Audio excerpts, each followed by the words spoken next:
¿Qué tal? Buenas tardes, buenas noches, buen día, buena madrugada o en el momento del día en el que estén sintonizando esta nueva emisión de La Última Página.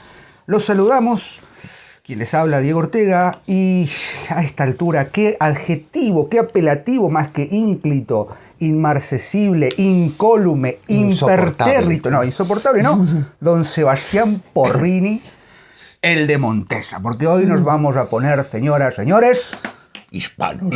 ¿Cómo estás, Sebastián? Bien, Dieguito, bien? ¿Cómo estás vos? Bien, contento. Bueno. De encontrarnos Qué placer nuevamente. hoy, ¿no? Es un placer que nos debíamos. Espero que el audio salga mucho mejor, porque allá era por mayo cuando hace la calor, ¿no? Cuando los tengo se encañan, qué lindo. Que no sé si fue ayer, no, fue antes, fue en febrero o marzo que grabamos con el querido Pablo Gizara un programa de un héroe, un brujo, un rey, sobre el siglo de oro con un pésimo audio. Sí. Y allí quedó picando, creo, pendiente, una serie de programas. Yo digo una serie porque me parece que hoy le dedicamos uno a este escritor y hay que dedicarle otros dos más, por lo menos tres más a los que siguen. Calderón, López, Luis de Góngora, Garcilaso de la Vega, bueno, en fin. Cervantes. Bueno, a Cervantes ya le dedicamos dos programas. Así que hoy, como anunciamos, como pueden ver en el título del programa, vamos a dedicar un humilde comentario al querido Francisco Gómez de Quevedo. Qué grande. Uno de los más, qué sé yo, más completos. Borges, voy a citarlo de entrada. Borges decía, Quevedo es toda una literatura. Sí, es verdad. Cuando yo estudiaba literatura española, en realidad no era literatura española el nombre, va un saludo a la querida María Elena Fonsalido, la querida doctora hispanista, siglo-dorista de primera categoría. Cuando llegamos a Quevedo fue como un baño de, no sé, yo tenía 20 años, y fue como con entrar a un mundo. Bueno, obviamente Quevedo, bien Lope, todo, pero Quevedo fue como una totalidad to con una variedad de estilos, de géneros, ¿sí? Quevedo nace en 1580 y muere en 1645, por lo tanto, encuadra perfectamente en el esplendor de lo que fue el famoso y tan mentado siglo de oro español, ¿sí? ¿Cómo? Sobre el siglo de oro podemos estar hablando también, hemos hablado con Pablo, ¿no? Del siglo de oro. Escribí varios tomos. Varios tomos, pero decir que de alguna manera el siglo de oro es a su vez contemporáneo del barroco, dentro de la historia del arte y la literatura. Dentro del siglo de oro. Sí. El barroco, hablamos de un movimiento o de una manifestación estética, no solamente en lo literario. Estoy viendo que la cámara sigue mal encuadrada, vamos a tratar de corregirlo. Soy un poco histérico con el encuadre de la cámara. Por favor, profesor. No importa, ustedes ya nos conocen. Yo dirigí la película. Es un poco barroco el encuadre, ¿no? Un encuadre corrido del lugar, ¿no? Tiene que ser así. Es velasquiano. Es velasquiano, ¿no? Hay un espejo allí que nos está observando. Pero digo, el barroco, junto con el siglo de oro, viene a representar, creo yo, una de las manifestaciones estéticas, literarias, políticas, culturales, filosóficas, que dan un giro de tuerca copernicano, ¿no? En la historia de la cultura, por lo menos, y en la historia del hombre. Quevedo, de alguna manera, gran humanista, versado en las lenguas que te imagines, traductor de primera línea. En hebreo, en latín, digamos, todas las lenguas del momento, sabía lo que había que saber, era un hombre de su época, pero además, un hombre de una vida divertida. Ya hay una marca física en Quevedo, ¿no? La miopía. Totalmente. Los Quevedos, de ahí vienen los lentes esos así redonditos, son llamados Quevedos, en función del querido Francisco de Quevedo. Vos sabés que siempre lo decimos, ¿no? Lo decíamos en el programa de García Lorca, ¿no? García Lorca es un personaje con quien uno se iría de jarana. Y yo con Quevedo me encierro en una taberna. Pero por Dios. Pero toda la noche. Así terminamos todos con un duelo en espada y escribiendo sonetos, qué sé yo. Gran espadachín. Gran espadachín. Vos me comentás que era espía. Sí, era espía. Fue espía del gobierno de don Felipe IV. Claro, muy emparentado con todo el mecenazgo del conde de Osuna, ¿cómo se llama este? Gran de Osuna. ¿Cómo se llama este? Tomé de Burguillo, no, ese es Lope de Vega. Osorio, no. Tirame el nombre, me olvidé. El otro gran mecenas. El conde duque de Olivares. El conde duque de Olivares. Por Dios, el conde hombre. duque de Olivares. No, bienvenido sea. Bienvenido sea. Entonces con Quevedo nos encontramos esencialmente con un escritor total. Poeta, ensayista, narrador, eventualmente dramaturgo también. Sí tiene algunas cositas. Algunas cositas allí, pero esencialmente yo creo que Quevedo gana siempre, primero como poeta, como sonetista sobre todo, casi 1000 poemas en su incompleta poesía completa, valga decirlo. Totalmente. ¿No? Trata del Parnaso español y creo que las 3 musas, que no llegan a... Porque tenía un proyecto de hacer 9, llegó a 3 nada más. Llegó a 3. Claro. Pero sí un agudo crítico de la situación no solo española, sino cultural de Europa del momento. Exacto. ¿No? Uno puede quedarse con el Quevedo, bueno, vos vas a hablar un poco del Quevedo satírico, sí, pero el Quevedo profundamente filoso y filosófico, sobre todo de sus sonetos más significativos, yo voy a leer 3 por lo menos, nos demuestra que estaba perfectamente informado de cuáles eran los devenires del mundo, qué era lo que se estaba viniendo, qué era lo que se estaba yendo. Y por supuesto, ¿no? Un escritor de corte, un escritor cercano al pueblo también, cercano a todas las dimensiones y a todas las esferas de la expresión humana, se nos muestra como uno de los grandes representantes del siglo de oro, junto por supuesto con Cervantes, como quien decíamos recién, ¿no? Como a quienes nombrábamos recién, Cervantes, Lope, Calderón, bueno, Calderón un poquito después, ¿no? Pero sí. Y su enemistad con Góngora. Con Góngora. ¿No? Que es una cosa... Una de las cosas más bellas. Más bellas y más interesantes para él. Totalmente. Habría que dedicarle solo un programa a Góngora y Quevedo, ¿no? Sí. Sobre todo por esa disputa un poco propia de la historia de la literatura que es... conceptistas y culteranos. O conceptismo y culteranismo, un poco de historia de la literatura española, en merced a esta disputa de estilos, de formas, de manifestaciones poéticas, se da en la historia de la literatura española una distinción entre 2 grandes grupos, ¿no? El conceptismo, por un lado, de la mano de Quevedo, por supuesto, como gran representante, y el culteranismo, detentado por... el gran Góngora. Luis de Góngora y Argote. Básicamente, para entrar en tema, por si hay alguien que no entienda o que no sepa básicamente cuál es la distinción entre conceptismo y culteranismo, esencialmente lo que se manifiesta en el conceptismo es la idea por sobre la forma, mientras que en el culteranismo es más bien la forma por sobre la idea. De ahí viene la idea culterano, usar cultismos, latinismos. Los luteranos. Bueno, Quevedo, le decía, claro. Francisco de Quevedo, le decía a Góngora, el otro lo cargaba por la nariz. Por la nariz. Bueno, qué sé yo, porque Quevedo era rengo, era deforme, era rengo, feo. Pero bueno, un poco es esto, ¿no? La distinción que se hace habitualmente entre conceptismo y culteranismo va de la mano. Ahora bien, habría que aclarar que no hay una disputa tal entre conceptismo y culteranismo. Es como cuando dicen acá en Argentina, ¿no? La lucha entre Boedo y Florida. Por supuesto. Y nos falta uno que, claro, nos falta uno que dice, no, era Floredo. Floredo, ese está bueno. Exactamente, la suma.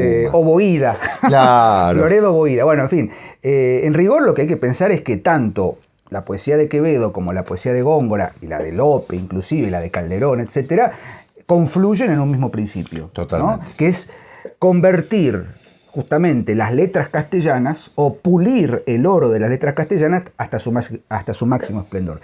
Ya sea por la vía de pulir la idea, en el caso de Quevedo, más que la forma, excitar la inteligencia del lector, mover al lector a pensar más allá de ver algo bello, como lo ve como se puede ver en la forma de Góngora, ¿no? Claro. Los desafiamos a que lean Las soledades de Góngora, que sobrevivan a ellas, o que lean la fábula de Polifemo y Galatea. Mira, para que se den una idea, les voy a leer, hay que hacer el entre, ¿no? Observen ustedes un fragmento de Góngora, si bien es Quevedo, para que entiendan la diferencia esencial. Fíjense las vueltas que da para hablar de un animal. Era del año la estación florida, en que el mentido robador de Europa, media luna las armas en la frente y el sol todos los rayos de su pelo, luciente honor del cielo, en campos de zafiro pase estrellas. Todo esto para hablar de Zeus. Claro. Que vestido de toro, o sea, disfrazado de toro, rapta Europa. Pero este verso, era del año la estación florida, la primavera. Claro. ¿No? Está bien. En el que el mentido robador de Europa, claro. Y acá viene esa construcción, media luna las armas en la frente. La traslación de sentido de los hipérbatos. Bueno, eso sería algo culteranista, ¿no? La idea de la forma, el retruécano, ¿no? el hipérbato, ¿no? Totalmente. Cuando llegamos a Quevedo, obviamente va a haber una complejidad en la manifestación del lenguaje, pero Quevedo trabaja más con el contenido. Sí. Generalmente son sonetos llamados epigramáticos, en el sentido de que los últimos dos versos, ¿sí? del terceto segundo tienen que dar el cierre. Exactamente. ¿No? Tienen que cerrar la idea. Pero estoy hablando mucho. No, está muy bien. ¿Qué tiene para decir? ¿Qué tiene para declarar, Porrini? ¿Qué tengo para declarar? Sobre Francisco de Quevedo. Tengo mucho. Tengo una profunda admiración por Quevedo. He leído cuanta cosa. Van a ver aquí varios libros que tengo y tengo más de sus obras, pero bajé estos porque me parecieron los más manuables en ese sentido, ya que tengo Los sueños y su obra política. Bueno, merece un capítulo por eso aparte. digo, un escritor total. Quevedo ha sido, en algún sentido, ¿cómo decirlo? El pensador del siglo XVII español de una manera completa. Yo tengo por Quevedo la atracción y la definición de aquel hombre que supo unir lo trágico, lo cómico, lo dramático, lo argumental, lo que podríamos definir como sapiencial de una manera notable. Profundamente católico, profundamente satírico, profundamente humorístico, profundamente trágico. Es una especie de Liszt de la poesía. Mira, ¿no? Es decir, estaba buscando la analogía. Claro.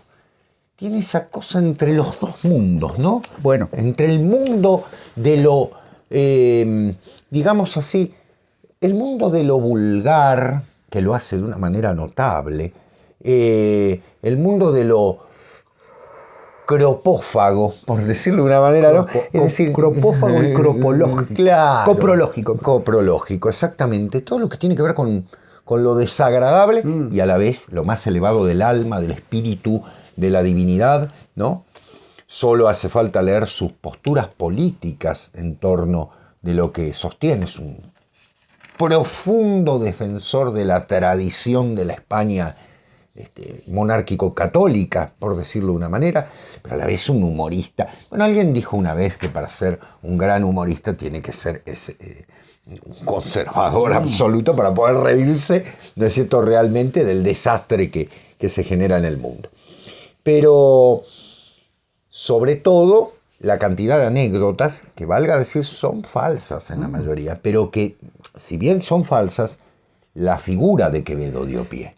Es decir, Quevedo da pie a una cantidad de anécdotas, de frases y demás, que lo ubican como un personaje de una ironía finísima, burlándose de todo el mundo. Estuvo preso, por supuesto, como corresponde a todo hombre que tenía un pensar muy notable. Defendió al duque de Osuna cuando el duque de Osuna había muerto en prisión, el famoso poema, ¿no? Faltar pudo su patria al gran Osuna, que es ni más ni menos que la idea de ensalzar a un hombre que está preso, habiendo servido a España, en un momento en el que las tensiones políticas de las cortes eran notables, ¿no? El paso de Felipe III a Felipe IV genera un paso notable en una España que empieza a estar en decadencia. No hace falta que leer más que su soneto Miré los muros, ¿no? Lo vamos a leer. Para comprobar esa situación. Y, ante todo, un espíritu inquieto, ¿no? Un espíritu inquieto que lo lleva a ser un perfecto poeta religioso y a ser un perfecto poeta de lo coprológico, como decíamos recién, ¿no? Yo quisiera, obviamente podría citar miles de versos de Quevedo. Voy a hablar de 3 sonetos que van justamente en esa línea. Vos vas a hablar del Quevedo más satírico, ¿no? Con el Buscón, ¿puede ser? Exactamente. Si querés, empezamos por los poemas. Adelante. Y después vamos a la literatura más satírica. Yo recuerdo con mucho afecto y con mucha emoción cuando el señor Porrini, aquí presente, junto con el caballero don Pablo Gizara, recitaron a dúo ese soneto de memoria, los muy malvados, porque tienen años de oficio. de enseñanza de literatura española, y yo quedé fascinado. Dije, quiero aprender ese soneto. No lo aprendí todavía, pero lo tengo aquí. Ese soneto, de algún modo, vamos a ir sin ningún tipo de orden, marca muy bien ese punto liminar, ese punto intermedio. Me gustó muchísimo lo que dijiste, ¿no? Es un hombre que está en el medio. Es un poco lo que pasa con Shakespeare. Desde otro lugar, desde otro contexto. Sí, señor. Digo, la inestabilidad política que se vive en Europa, no solo en Inglaterra, no solo en España, es notoria, porque es un cambio de siglo y un cambio de ciclo histórico también, ¿no? Estamos hablando del advenimiento de la modernidad, del paso de la Edad Media al Renacimiento y posteriormente a la modernidad, del manierismo al barroco y todo lo que ustedes quieran elegir como secuencia cronológica de la historia del arte, siguiendo sobre todo a Arnold Hauser. Pero ese soneto, que si me permitís lo voy a leer. Con gusto.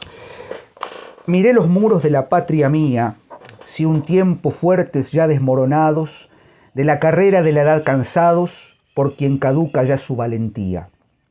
Salíme al campo, vi que el sol bebía los arroyos del cielo desatados, y del monte quejosos los ganados, que con sombras hurtó su luz al día.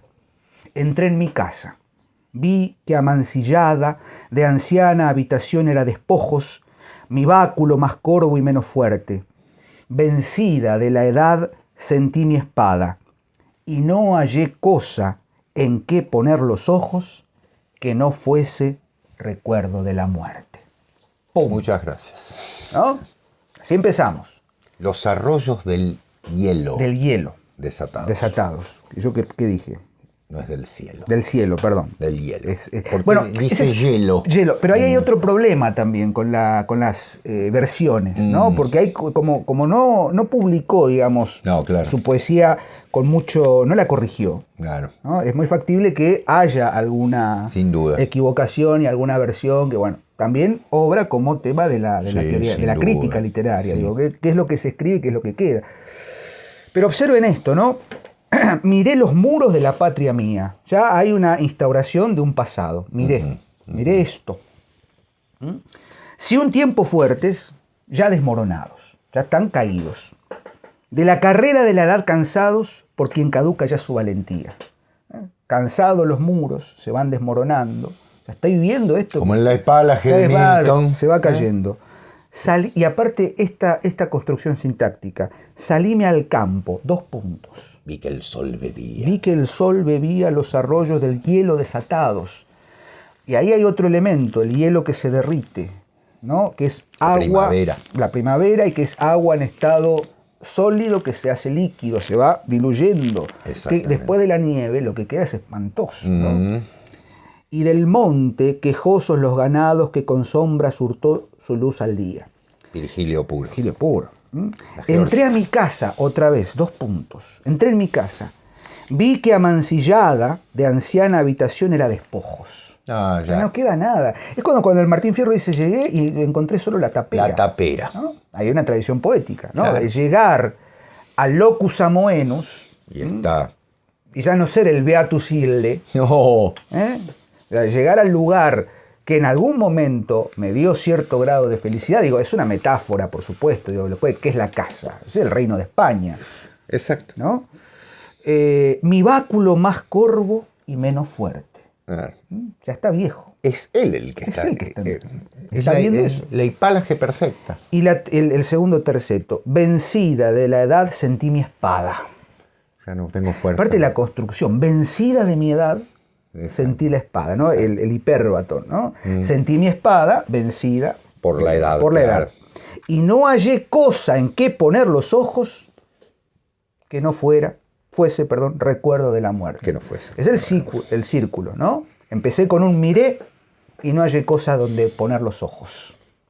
Un Quevedo que era miope, por otra parte. Totalmente. ¿No? Digo, también hay un juego con la mirada. Y fíjate, Diego, salíme al campo, entré en mi casa. Lo barroco. Bueno. Afuera es la vida. Los arroyos del hielo desatados. Entré en mi casa, vi que amancillada. ¿Quieren o sea, la muerte? Barroco en estado puro, ¿no? Los contrastes. ¿Quieren conceptismo en estado puro? Es hielo abrasador, es fuego helado. Es herida que duele y no se siente. Es un soñado bien, un mal presente. Es un breve descanso muy cansado. Es un descuido que nos da cuidado. Un cobarde con nombre de valiente. Un andar solitario entre la gente. Un amar solamente ser amado. Es una libertad encarcelada que dura hasta el postrero paroxismo. Es una libertad encarcelada que dura hasta el postrero. Enfermedad que crece si es curada. Este es el niño amor. Este es su abismo. Mirad cuál amistad tendrá con nada el que en todo es contrario de sí mismo. ¿No? Qué bárbaro. El cruce, ¿no? El nada, contraposto. todo. ¿No? Es hielo, pero es abrasador. Es fuego, pero es helado. Es libertad, pero es... O sea, es indefinible. La indefinición. Claro. La tensión continua. ¿Qué es el amor? Entre lo terrenal y lo divino. Claro. Entre lo concreto y lo abstracto. Con el verbo ser. Con el verbo ser. Aparte, es hielo abrasador. Claro. Es fuego helado. Y en tercer lugar, para entender también cuál es el lugar de Quevedo como un pensador conceptista en este sentido, voy a leer para mí el soneto, uno de mis sonetos favoritos de Quevedo, que lo he leído y lo he analizado en clases muchísimas veces, que es Amor constante más allá de la muerte. Cerrar podrá mis ojos la postrera sombra que me llevare el blanco día, y podrá desatar esta alma mía, ora a su afán ansioso lisonjera, mas no, desotra parte en la ribera, dejará la memoria en donde ardía. Nadar sabe mi llama al agua fría y perder respeto a ley severa. Alma, a quien todo un Dios prisión ha sido, venas que humor a tanto fuego han dado, medulas que han gloriosamente ardido, su cuerpo dejará, no su cuidado. Serán ceniza, mas tendrán sentido. Polvo serán, mas polvo enamorado. Podríamos estar fácil media hora analizando la estructura del poema.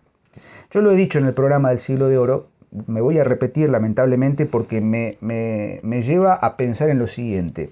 Este soneto creo que se puede analizar claramente en contraste directo con el entierro del conde de Orgaz del Greco.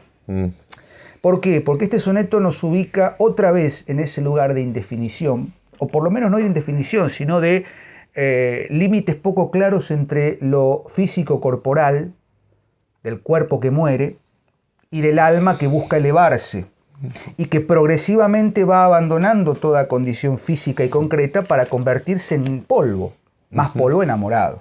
Claro. ¿No? Dice Lázaro Carreter, uno de los grandes críticos españoles, gran crítico de Quevedo, que la construcción de los dos tercetos, pequeño paréntesis, cuando hablamos del soneto, sobre todo el soneto castellano, hablamos de una forma poética de 14 versos en decasílabos divididos en dos cuartetos y dos tercetos. Sí, señor. ¿No? De hecho, en este soneto, los dos cuartetos configuran una sola oración, igual que en Es cielo abrasador, es fuego helado, los dos primeros cuartetos son, me animo a decir, no, los dos primeros cuartetos y el primer terceto son una sola oración, ¿no? Con lo cual tenemos allí también la forma breve, concisa. El soneto tiene que ser un mecanismo casi de relojería perfecto. Por eso digo, está todo bien el verso blanco, el verso libre y tal. Bueno, escribime 100 sonetos claro. Y después charlamos. Yo no podría. Pero aquí tenemos, según la lectura de Lázaro Carreter, que los dos tercetos que cierran este soneto están puestos en paralelismo sintáctico directo. El primer verso del primer terceto oficia como sujeto, modificado por una unidad proposicional. Alma quien todo un Dios. Alma quien todo un Dios precio nacido, su cuerpo dejará. Venas que humor a tanto fuego han dado, serán ceniza. Médulas que han gloriosamente ardido, polvo serán. Entonces la gradación, ya no conceptual, de lo corporal que abandona su estancia psíquica para transformarse en un elemento trascendente, si se quiere, no está solamente marcada por la idea y el concepto, bien digo, sino también por la sintaxis. Sin duda. Uno lee hacia abajo, pero tiene que ser una elevación. Claro. Lo mismo sucede con el entierro del conde de Orgaz. Claro. ¿No? Esos dos planos perfectamente marcados, con el conde siendo enterrado y el alma que se eleva como polvo enamorado. Ante Cristo. Cristo. Eso es Quevedo para empezar a hablar, como para entrar en calor. Para empezar a hablar, es una perfección increíble. Yo en una época cargaba el libro de sonetos, una selección de sus sonetos, lo llevaba siempre en mi valija para releerlos porque me parece de una perfección. Me es muy difícil hablar de Quevedo, porque realmente le dedicaría horas, ¿no? Forma parte de mi vida desde muy joven. Yo quedé admirado de la perfección de su prosa, de la perfección del castellano que tiene, del manejo de todos los registros, porque puede ser vulgar al máximo, puede ser enormemente coloquial. Es el que escucha perfectamente el habla española de la época. Claro. Lo que ocurre es que, ya sé lo que están pensando y lo comparto, fue un contemporáneo en cierto modo de ese genio que es Cervantes, y de alguna manera, valga decirlo, son personas que viven en una sociedad que, si bien está guerreando contra el mundo, porque ahora viene la parte más política de Quevedo, se dan cuenta de que el español es una lengua que está en un momento de gloria, ¿no? El siglo de oro es el momento de gloria de las letras españolas. Realmente hoy en día cuesta leer alguna de sus obras, y de Cervantes también, por nuestro alejamiento, por nuestro empobrecimiento, pero uno lo que observa es un español dominante, dueño realmente del concepto, ¿no? En ese momento. Por eso a mí me gusta muchísimo el conceptismo, me parece una genialidad de parte de Quevedo. Valga decir también, Diego, que España, dije, contra el mundo, porque España mantiene todas las guerras del siglo XVI y del siglo XVII en esa ansia de mantener unida a Europa sobre la base de la cristiandad, del catolicismo, que se destruye 3 años después de la muerte de Quevedo. Él lo preanuncia de alguna manera con la paz de Westfalia. O sea, en 1648 ya Europa no se vuelve más. Está la Europa protestante y la Europa católica. Bueno, y los últimos intentos partieron de España.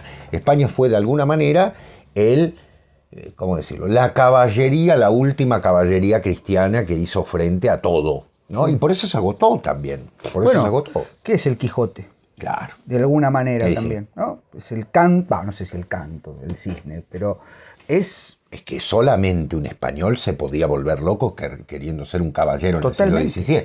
Es la dimensión polémica del Quijote. Totalmente. ¿Por qué elige un caballero andante? Sí. Bueno, en plena modernidad. Porque, con esto me voy a poner un poquito más polémico, pero España tiene decenas de errores, como lo tienen todas las naciones, ¿no es cierto? Todos los estados o todos los reinos, valga decirlo. Pero hay que reconocerle algo, que fue detrás de un ideal absolutamente enloquecido, valga decirlo, mirándolo desde una mirada posmoderna, que fue la idea de un imperium cristiano, ¿no? Sobre la base de un principio de unidad absoluta. Estaba condenada a ser combatida por todos. Inglaterra, Francia, que fue la gran traidora, ¿no? En ese sentido, porque era católica, pero bueno, ¿sí? Y los estados alemanes opuestos a... ¿Quién fue el gran amigo de España?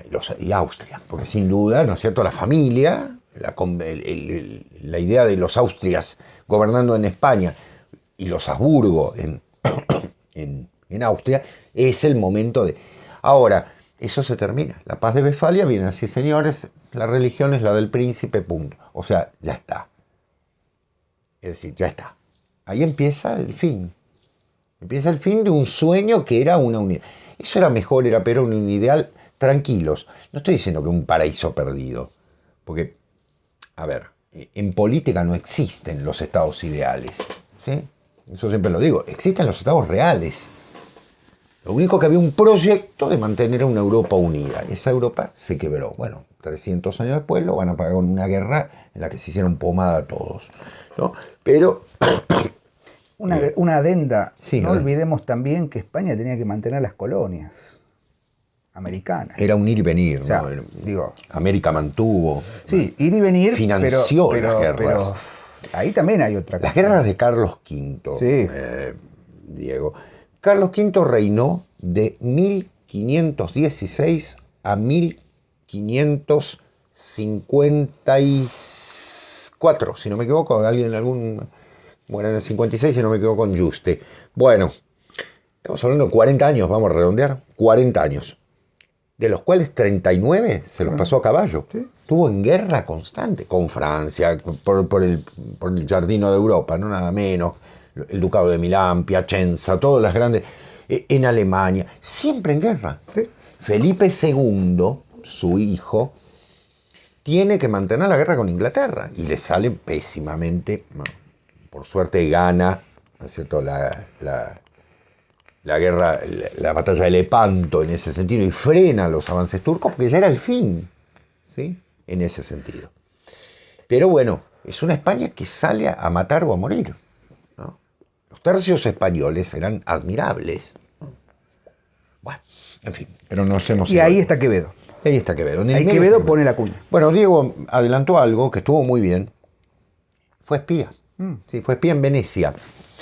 Quevedo fue enviado a servir al virrey de Nápoles, que en ese momento era, si no me equivoco, el duque de Osuna, y es enviado como una especie de espía a la Serenísima República de San Marcos de Venecia, porque Venecia era un estado de ir y venir, estaban todos, estaban los turcos, ¿no? Era como Argentina en 1940. ¿Sí? Acá estaban todos. Ya está por de un lado y del otro. Y sí, valga decirlo, esa manía, ¿no? de... O la España de Franco. La cornisa de Porrinis cada vez más angosta. Señores, los estados neutrales, Portugal y España en la Segunda Guerra Mundial, eran los lugares de encuentro de ingleses y alemanes donde se intercambiaba. Se rascaban las espaldas. Totalmente. Y bueno, Venecia en algún sentido. Entonces, es enviado ¿para qué? Para justamente espiar a las potencias enemigas del Imperio Español, que en ese momento controlaba, no lo olviden, controlaba no solo el territorio español, valga decir el territorio portugués, porque desde 1580 Felipe II es Felipe I de Portugal.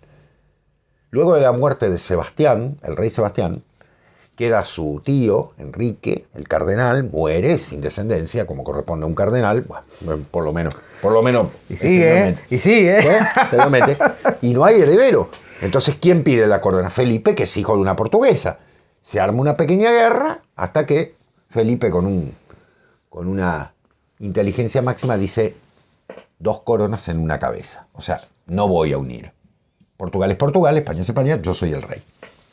Y durante 60 años, hasta 1640, Portugal y España tuvieron un mismo rey. Felipe I, Felipe II en España, Felipe II, tercero en España, Felipe III en Portugal, cuarto en España, que pierde finalmente ante el duque de Braganza, en fin, toda esa larga historia. ¿Me explico? Es decir, media Europa, sumemos Austria, sumemos Italia, donde 2/3 de Italia estaban en manos españolas, Flandes, Bélgica, ¿sí? Y muchos ducados y reinos de Alemania eran coadjutores de la corona alemana en manos de Carlos. Después Felipe no va a ser emperador de Alemania, pero bueno, ¿no? Va a haber toda esa tensión. Están unidos. ¿Quiénes son los grandes enemigos? Francia, sobre todo, e Inglaterra. Y en el medio está. Hay que quebrar eso. Vamos a la prosa, Diego. No quiero extenderme con temas políticos. Podríamos estar horas. Podríamos estar horas. Para mí es un placer. Miren, la obra de Quevedo en prosa es enorme. Si la obra en poética es enorme, la obra en prosa son varios tomos. Yo acá tengo un ejemplo de algunas cosas. Acá están el segundo tomo de Los Sueños, editado por Espasa Calpe, que es bellísimo. Acá tengo los escritos satíricos, en una edición bellísima. Es una edición, con guarda. Bueno, sí, con guardas y demás. Pero vamos a hablar de algunos aspectos. Primero voy a citar la historia del Buscón, que en realidad se llama, la voy a leer completa, Historia de la vida del buscón llamado Don Pablos. El buscón es una novela picaresca. La gran novela picaresca, vean nuestro programa número tanto, es El Lazarillo de Tormes. Sobre la base del Lazarillo de Tormes se van a escribir El Guzmán de Alfarache, ¿no? Todas las demás. Pero Quevedo, con su propio nombre, escribe La vida del buscón. Ustedes me dirán, ¿es mejor? No. Lo debo decir, no, que El Lazarillo no. Lo que hace Quevedo fundamentalmente es crear un, digamos, pícaro sobre la base de la educación. ¿Por qué? Porque este está educado, no es el Lazarillo, que ha sido criado en la calle. Este está educado, incluso va al seminario, va a la Universidad de Alcalá, ¿no? Pero vive ese mundo del estudiantado rebeldón, debe ser hermoso, ¿no? Que se iban y se encontraban a chupar, además robaban, era un desastre. Como toda gente de bien. ¿No? Y El Buscón es una novela que tiene dos dificultades claves. La primera, que hay que entender que no es el típico pícaro en el sentido del que vive fuera de todo margen social, sino que en este caso está más en relación con el mundo, mejor acomodado. De hecho, tiene un protector en la seminobleza, por decirlo de una manera. Y en segundo lugar, que está plagado del lenguaje del siglo XVII, sobre todo de germanías. Es decir, un lenguaje plagado de, ¿qué quiero decir?, de dichos, de refranes, que es necesario tener, como en este caso tengo yo, una edición anotada, ¿sí? Porque se pierde, se va a perder inevitablemente la belleza del texto. Es muy divertido. De hecho, hay enredos amorosos, batallas, despelotes, robos, cárcel, hay de todo. La vida misma. Y un final abierto, que involucra a América. No se los quiero contar, involucra a América. ¿Qué era, de alguna manera, ese mundo, ¿no es cierto?, desconocido en el cual Quevedo sintió tanta pasión? Es una novela de personaje y, como corresponde a la novela picaresca, escrita en primera persona. De hecho, empieza yo soy Don Pablo. A mí llaman Lázaro de Torres. Claro, exacto. Hay que hacer una segunda parte del Lazarillo. Bueno, don Camilo José Cela lo hizo. Camilo José Cela. Pero, perdone, la verdad es que... Bien. Hay otras cosas de Camilo José Cela más valiosas. Sí, sí. Yo creo que Archidonés es una obra. Camilo José Cela para también para juntarse. Otro tema, claro. A los postres. A los postres, totalmente. Ya para agarrarlo, la familia de Pascual Duarte es una gran novela. Es una gran novela. La Colmena, qué sé yo. Bueno, pero, menor, a mí me parece menor. El Chipote Archidonés, perdón, estamos hablando ya de... Sí. Bueno, yo voy a dedicar el siguiente texto satírico a todos mis amigos, porque se llama Carta de un cornudo a otro. Quevedo en su humor...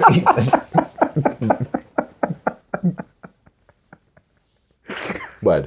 A todos los amigos, por favor, por favor. Pero dije carta de un cornudo, a otro. Está bien, ¿no? Bien, estuve bien. Muy bien. Esto es parte de la genialidad breve de Quevedo, porque ustedes dirán, perdón, ¿cuántas páginas tiene? Ya vayan a buscarla. Son 3 páginas. Es una genialidad tan grande, con un humor tan ácido, en el que dice, por ejemplo, claro, ¿cómo piensa que está recibido esto de cornudar? Aparte de los géneros, ¿no? La generación de palabras. Pues ya se hace inquisición para casarse uno, que después de darles el dote, las mujeres, se obliga a hacerse cornudo dentro de tanto tiempo, y el marido escoge el género de gente con quien mejor le está. Extranjeros, seglares o eclesiásticos. Perdón. No hay ambaje. Un profundo católico. Hoy leía una frase de Gómez Dávila que decía, un ateo hablando de Dios, sí, o sea, criticando la religión, es la peor opinión que podamos ir a buscar. Dice, lo mejor que podemos encontrar para criticar una religión es un tipo de fe. Claro. Es como un procapitalista juzgando comunistas. Solo para entendidos. Sí, totalmente. Saludo, Luis.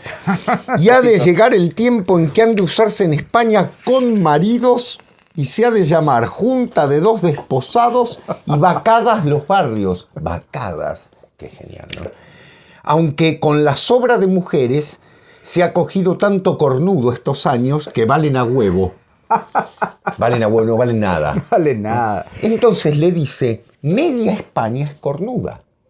Entonces dice, lo importante es que se legalice. Claro. Voy a citar a Góngora. Media luna, las armas en la frente, claro, hombre. Totalmente. Bueno, así termina de alguna manera el Lazarillo. Es decir, ¿qué consejo le doy? Mirá, hay dos cosas de las que no te vas a salvar. Ni de la muerte. Bueno, no voy a ampliar. Es maravilloso el hecho de que la carta de un cornudo a otro, dirigida justamente, lo tranquiliza. Porque le dice, a ver, la corte es cornuda. Estoy hablando de un monárquico. La corte es cornuda, el rey es cornudo, todos. ¿Sí?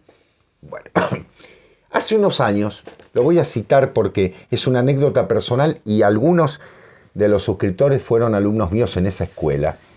Yo era profesor de literatura, ingresaba a mis 22 años en una escuela, hace tiempo en una escuela de curas. Beatus Ile. Beatus Ile qui procul negotis, exactamente. Perdón, yo te estoy escuchando y estoy buscando los cuentos buscando? completos de Saer. En la S. Acá. Dije, se pose, a ver, Perdón. debe usted estar sí. más acá. Ahí, profesor, Ahí me está. parece que es ese. Hace unos años yo era profesor, esto es un desastre este programa, pero bueno, don Francisco, perdónenos.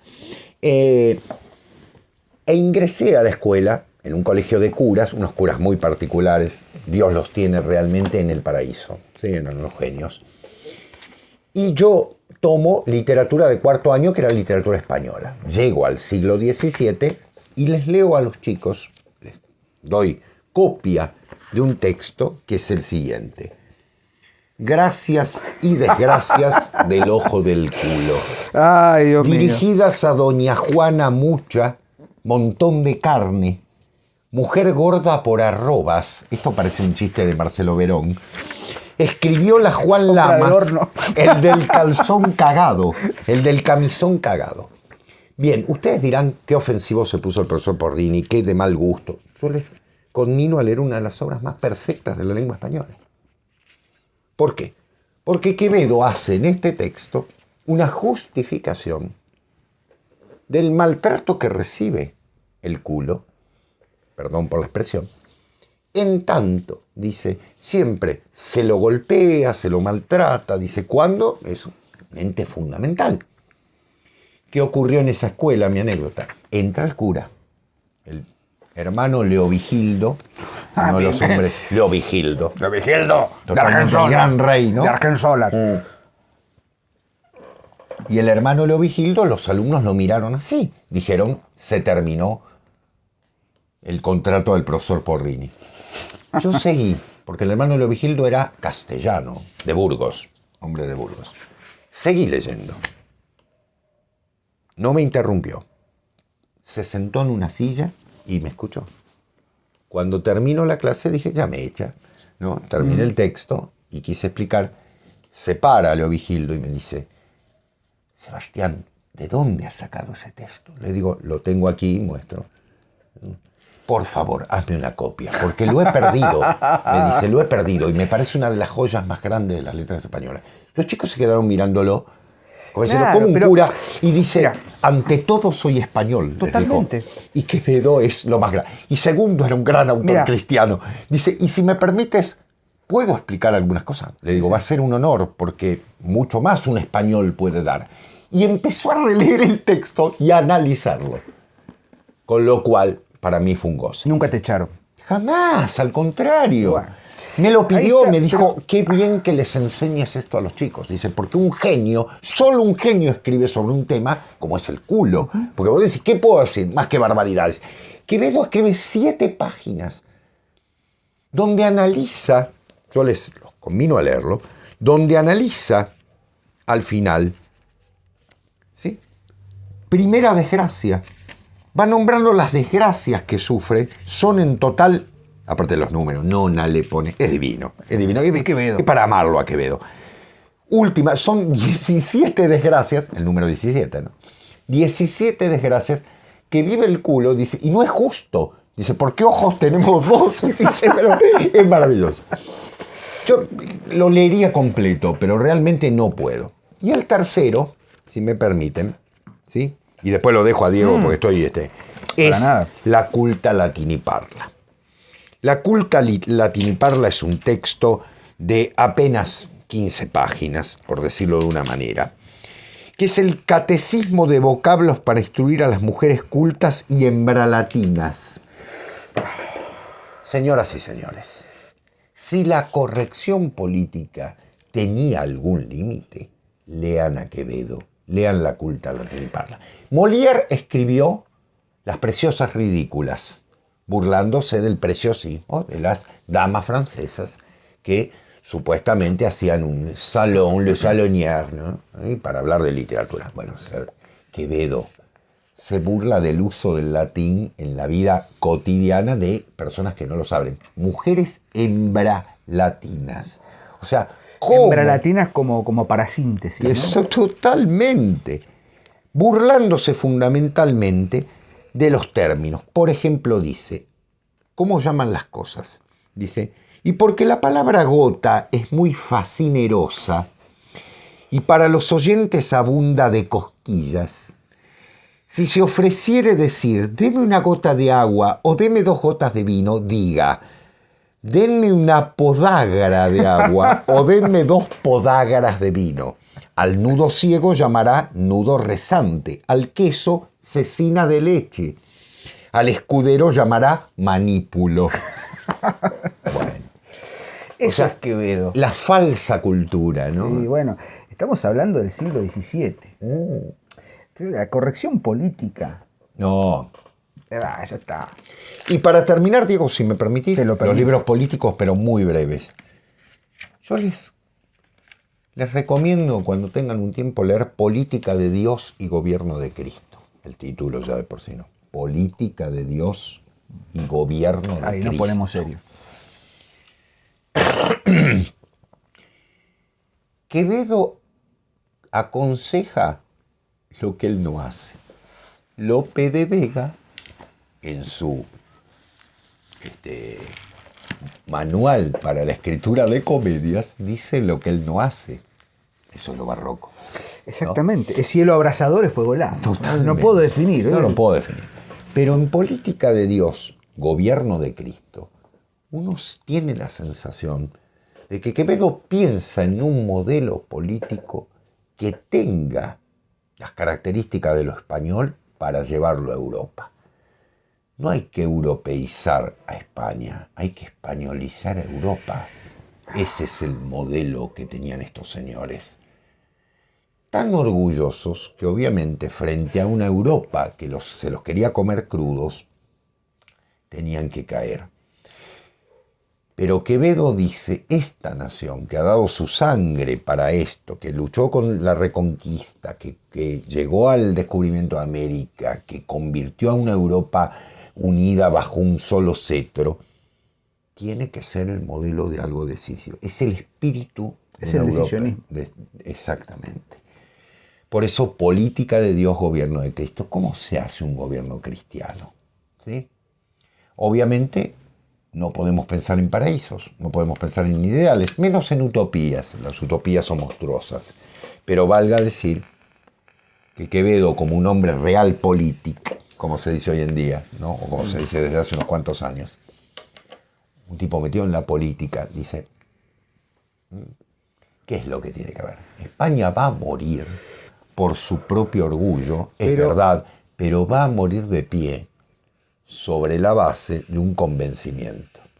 ¿Sí? Es que dijiste algo fundamental en el decurso de tu hermosa exposición, no exposición, sino de tus comentarios. La única manera de entender los defectos de una religión, de un sistema político, tienen que salir del seno. Totalmente. De esa vivencia. Exacto. Yo podría criticar, qué sé yo, el comunismo, pero soy un outsider del comunismo. Totalmente. No somos comunistas, aclaramos, otra vez. Yo sí. Besitos. Yo fuiste al Congreso de... Yo ¿cómo estuve es? en el 5º Congreso del Partido Comunista Fuiste Islámico. de corbata y de chaleco, Sí, me todo, imagino, y man, fumaste todo. en pipa y hablaste de Freud. Bueno, justamente cuando terminó el Congreso que se hizo en Islamabad, ¿sí? Como toda la gente capital de bien. Pakistán, Sí. después de que estuvimos en un hermoso hotel de 5 estrellas, Sí. me fui en el avión privado de la comunista Princesa de Baño Reggio a otro congreso que había Amiga de la baronesa de Vergallelata. de Vergallelata. Sí. Exactamente, qué divina. Vergallelata. Bueno, nos reunimos todos los comunistas Muy dura. allí. Muy buena tipa, sí, una tipa De firmeza sí, y eniesta. Vergallelata es eniesta. como Pate Catre, decía. Pate Catre, decía, sí. Y te cruzaste peón de campo. con el Sri Tupanda Mojala Sábana. También. También, todos comunistas. Bueno, como comunistas eran René Guénon, Ananda Coomaraswamy, Sí. que estaban en el Congreso. Yo Sí, me sí. los encontré y estuvimos discutiendo todos estos temas hasta que después invitamos al más comunista de los comunistas, que es Carl Schmitt. Sí, totalmente, ¿no? Ahí sí. estuvimos hablando del tema. Se lo digo por un suscriptor que le agradezco. Sí, que era Le suscriptor. agradezco, porque realmente creo que estaba el padre Leonardo Castellani también. Fumando Estaba- en pipa. Estaba el padre Como Leonardo todo buen Castellani comunista. como buen comunista, fumando en pipa. Y después me fui a tomar unas copas con Juan Manuel de Prada, ¿no? Sí. Que también es otro comunista insoportable. Pero, sí. Y leímos las obras de Ángel Pareta. De Ángel Faret, claro. Sí. Un beso. Hay cosas bellas en la vida. Hay cosas bellas y hay cosas absurdas. Totalmente. Gracias. Gracias. Ahora, lo del Partido Comunista Islámico. Es genial. Bueno, genial. el querido, nuestro querido amigo Leandro Bracamonte. Bracamonte, un Claro. saludo también, Leandro. Un abrazo enorme, querido. También me decía, reunámonos, porque está el Partido Comunista Islámico, ¿no? Nos reunimos. Estupendo, estupendo. Y ahí leemos a García Bazán, Totalmente. todos los A padres del Gómez comunismo. Dávila, Claro, a todos los grandes a Gómez padres Dávila. del comunismo. Claro. Por Dios. ¿Sabes qué? Quiero cerrar con esto, no sé si cerrar, pero en 1900... Guillermito, otro Guillermito, comunista, número 1. Ese también. Bueno, fuimos al carajo, porque si no nos cierran el canal con esto, ya no nos cierran más. no, pero bueno, la ironía tiene que ser. En 1900... Es Quevedo. Es Quevedo. En 1966, el querido Juan José Saer, gran lector de Quevedo, publica un libro hermoso que es Unidad del Lugar. Sí, señor. Y tiene un par de cuentos allí, entre Sombras sobre vidrio esmerilado. Dios mío. Y el cuento que es terrible, que es Paramnesia. Paramnesia. Y dice Juan José Saer una advertencia. Exacto. La broma del rey al cochero a propósito del accidente de tránsito que el soldado narra al capitán en el cuento titulado Paramnesia está tomada del epistolario de Francisco de Quevedo. Carta tal al marqués de Velada y San Román de 1624. Dice Quevedo: salí del juicio y del coche. Allá el cochero hecho santiguador de camino, diciendo que no le había sucedido tal en su vida. Y yo le dije: vuesa merced lo ha volcado tan bien que parece que lo ha hecho ya muchas veces.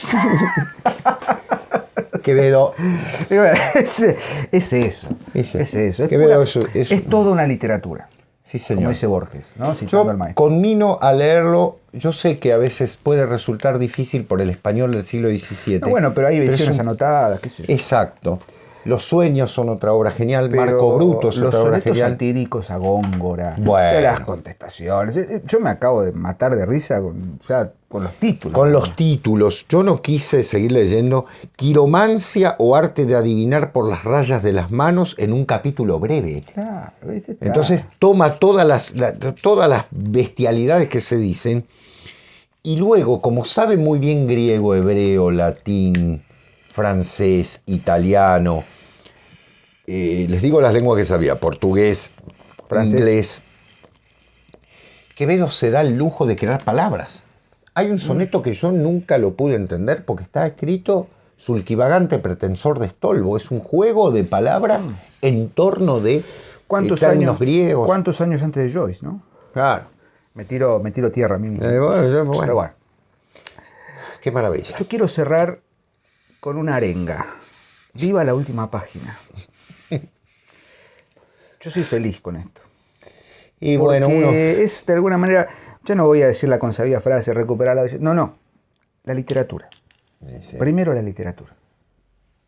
El resto quedan ustedes. Es que, Diego, cuando me preguntan, cuando hay algún alumno que tiene ganas de escribir poesía, le digo, mira, lee estos 3 o 4 tipos. Uno es Quevedo.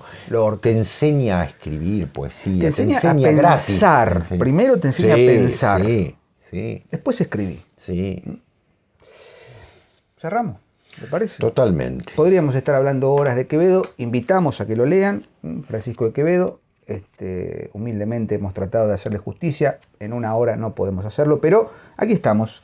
Y como siempre decimos, a seguir leyendo. Primero lean, después comenten. O no, hagan lo que quieran, son libres. Totalmente. Nosotros sí dejamos abiertos los comentarios. Sí dejamos abiertos los comentarios. Nada más. Sebastián, un placer. Totalmente. Un placer. Francisco de Quevedo, a leerlo inmediatamente. Nos vemos el próximo lunes. Nos vemos el próximo lunes. En una nueva emisión de La Última Página. Y seguramente nos vemos por ahí. Seguro. O nos escuchamos. Hay tantas cosas, nos escuchamos. Estamos como muy proactivos, ¿no? Estamos con varios proyectos, pero bueno, sepan ustedes que en estos tiempos tan complejos, tan ambiguos, tan difíciles, el único refugio que tenemos es la literatura. En todas sus manifestaciones. Totalmente. Así que gracias, Sebastián, por este programa a vos, bellísimo. Gracias a ustedes por estar ahí. Comenten, participen, hagan lo que les parezca. Y nosotros aquí estaremos el próximo lunes en una nueva emisión de La Última Página. Seba, un placer. Lo mismo, del mismo modo. Chao. Adiós. Gracias. No se vayan, esperen. Ya sabemos que Porrini dijo adiós, gracias. Pero hay que seguir unos minutitos más. Aquí estamos en este envío que va a salir a partir de ahora en todos los videos. Porque bueno, como ustedes saben, formamos parte de una asociación mucho más grande, la Asociación de Estudios Humanísticos.